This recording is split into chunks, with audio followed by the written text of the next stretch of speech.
আগামী 19 এপ্রিল পশ্চিম ত্রিপুরা লোকসভা আসনের ভোট হতে চলেছে। আর সেই লোকসভা ভোটকে কেন্দ্র করে ইতিমধ্যে গোটা দেশের সাথে আমাদের রাজ্যেও প্রত্যেকটি রাজনৈতিক দলের প্রচার সরগরম।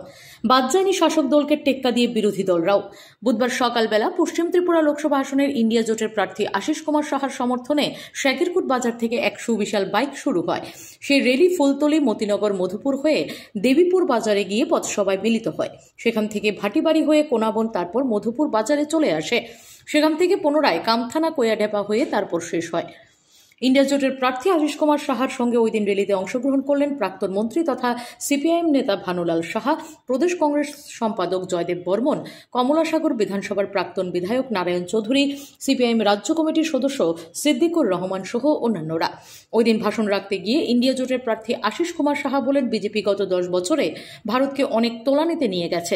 শুধু তাই নয়, অর্থনৈতিক দিক থেকে আরম্ভ করে সব দিক দিয়ে।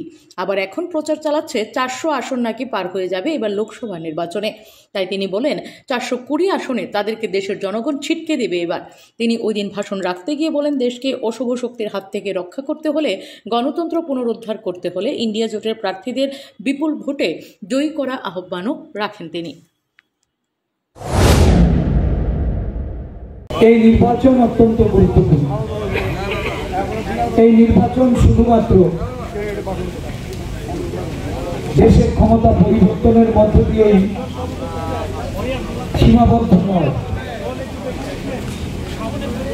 এই নির্বাচন দেশের সংবিধানকে বাঁচানো যাবে কিনা তার অগ্নি পরীক্ষা। দেশের গণতন্ত্র রক্ষা হবে কিনা, মানুষের গণতান্ত্রিক অধিকার থাকবে কিনা তার পরীক্ষা। এই দেশের যে বৈচিত্র্য। Bureau report, S Bharat live 24 hours.